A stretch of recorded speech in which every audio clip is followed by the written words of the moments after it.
Azimio La Umoja Presidential flag bearer Raila Odinga has called for peaceful coexistence and political tolerance ahead of the August 9th general election. Odinga, who spoke after a church service in Nairobi, noted that Kenya is not ready to gamble with the peace of the country as the country continues to urge, he also continues to urge the political class to desist from propagating divisive politics.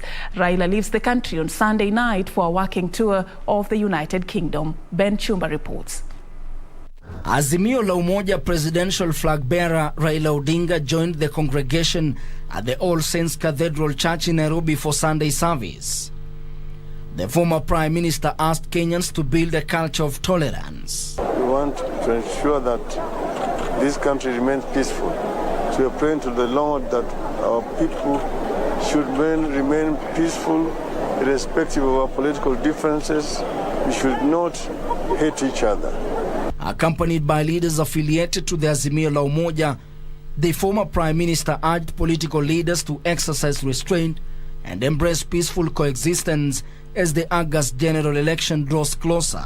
We should conduct ourselves in a mature way because we are trying to ensure that our democracy matures, that you can be opponents, but you're not enemies. And just a day after endorsing Raila Odinga as Azimio La Umoja Presidential flag bearer, Wiper Democratic Movement leader Kalonzo Musyoka says the Azimio Oka coalition agreement signed on Saturday at the KICC will have the final. What was signed was Azimio Oka coalition and the Political Parties Amendment Act, which now made it possible to form Azimio Oka, not Azimio.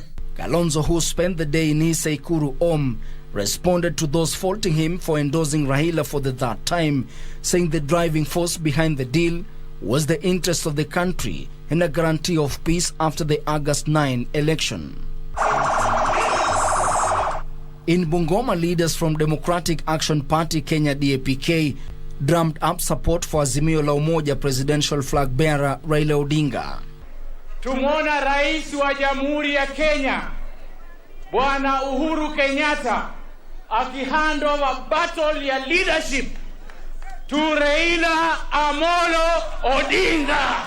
Webuye mmekaribisha. Zaidi ya miaka 30 inamwelewa, he will deliver, he will revive our economy.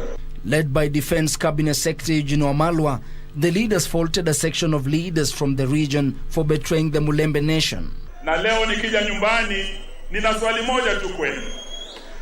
Now that the die is cast and the next government has been formed and the next president is known, ni chaguo lenu watu wa Webuye, watu wa Bungoma, watu wa Western.